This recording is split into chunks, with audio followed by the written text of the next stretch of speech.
Hello, everyone. Welcome to Power Play. I'm joined, as always, by Chris Umiski. Chris, how you doing? I'm doing good, Brian. How are you doing? Doing pretty well. Excited to talk some hockey. We're at the midway point of the season, or just about. And you were telling me before we started recording, there's some changes to the All-Star game this year. Can you explain how that's going to work? Yeah, so instead of doing a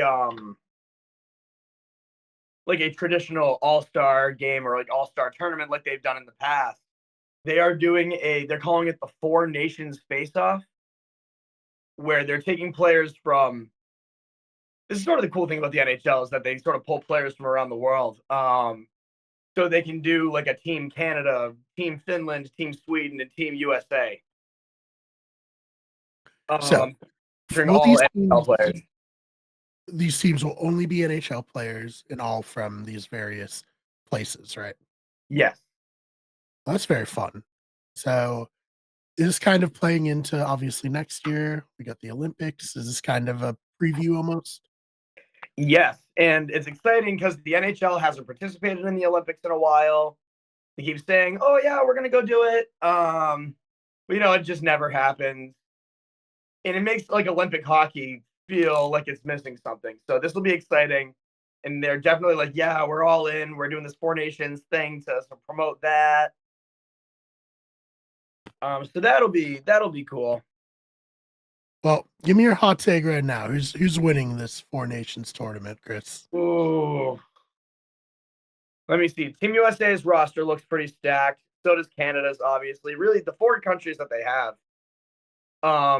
There's the weakest country is probably going to be Finland, but I think it's going to be either Team USA or Team Canada that ends up taking it. Well, that should definitely be fun. And do you think, maybe this goes well? This could be something we see in the future. Do you think this is kind of just a one-off in preparation of the Olympics? I if I had to put money on it, I would say it's probably going to be a one-off. But if it goes really well, if it draws a crowd, if it gets people watching the game, because that's an issue the NHL is having too. Is the American market especially is starting to dwindle, and they don't want to lose that. Like, oh, like maybe we can get people watching Team USA. Yeah, I'd seen reports of that, and obviously it's a little off the beaten path, but some of the, because I was trying to figure out like, okay, well, why is this the case? And what a lot of people were saying is, and I don't know if you agree, the NHL makes it more difficult than it needs to be to watch the games. Is that accurate? Yeah, admittedly, it's been a while since I've watched a full Bruins game for one reason or another.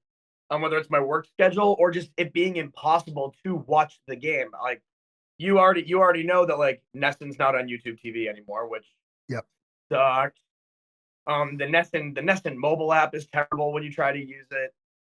Uh, and the NHL's like blackout restrictions. You want to watch a game on ESPN or on Hulu or something. I can watch the Colorado Avalanche versus the San Jose Sharks, but I can't watch the Bruins and the Canadiens. Yeah, listen, YouTube TV, if you're listening, this is on YouTube, obviously. Please work something out with Nesson.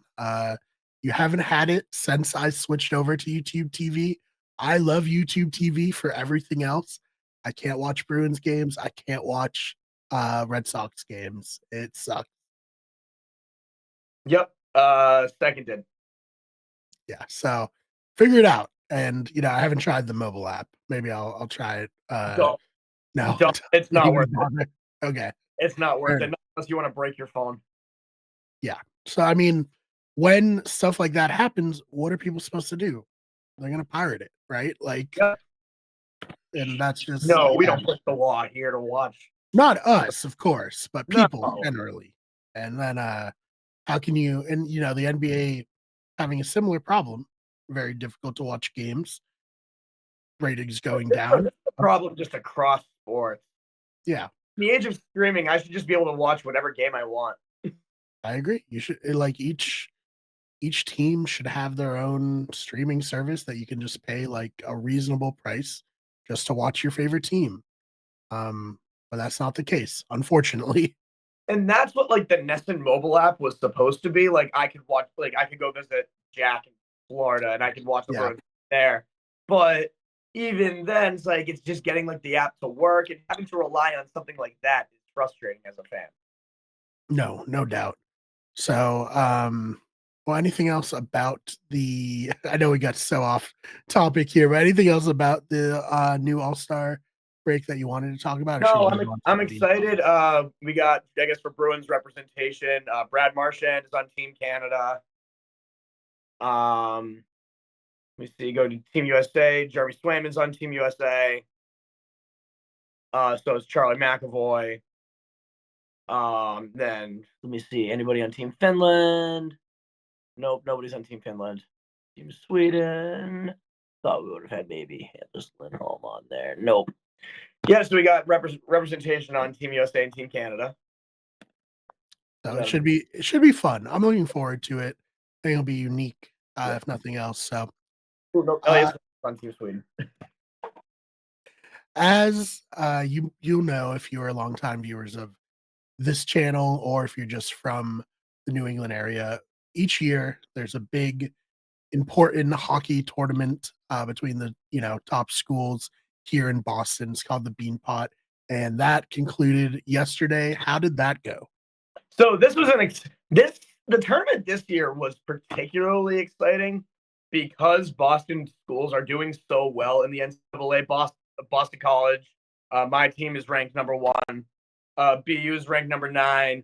So that was a very interesting final matchup with BC BU. They have a very classic rivalry anyway. And going into it, like everyone was like, "Oh, BC is finally going to take it." It's been a while since BC's got a bean pot, but BU upset them.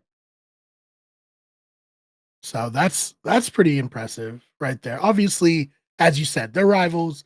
Anything can happen in a rivalry matchup, especially teams that are familiar with each other and play each other every year, like in this tournament. But what do you credit with BU being able to, or I guess who do you credit with BU being able to pull this upset off? Well, BU's got a hell of a goalie. Um, I wish I could remember his name. I don't watch BU hockey enough to. But I would say that goaltending was what won them the game. Because BC had the puck so much more. They were getting more shots off, and BU I guess was landing more of their shots, which is how you win a hockey game. But if they hadn't had, I think he's a freshman too, their goalie. I'm gonna look up his name. Um, if they hadn't had him in, then they would have had trouble. Mikhail Yegorov. That sounds like a hockey name for sure. Yeah. Mikhail Yegorov. He was actually drafted by the Devils last year. All right. So yeah. How does that work in college? You get drafted, but you can play out your college career? Yep, you can play out your college career because college level hockey is considered one of the developmental stages, Mhm. where like it all falls under the same governing body as the NHL does. Right.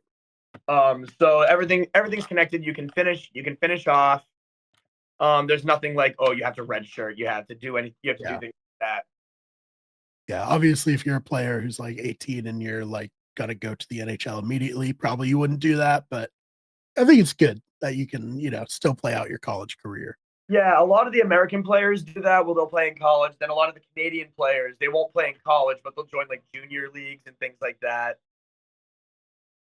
Once they get drafted, it's interesting. Yeah, no, for sure. So congratulations, BU. Obviously, very fun, every year. Now Chris is not congratulating you, but maybe next year, Chris, for BC. We can only hope. Go Absolutely. Eagles. It doesn't matter. They're gonna win the NCAA title anyway. Right. That's the real important thing, of course. Well, anything else you want to touch on before we get on out of here for today? Nope. I think that'll do it. Awesome. Well, tell them where they can find you if they want to keep up with it. So I am on Blue Sky. That's at Chris Uminski. I'm also, I guess, still on X sometimes. I'm actively trying to get myself kicked off of that at this point. Fair And enough.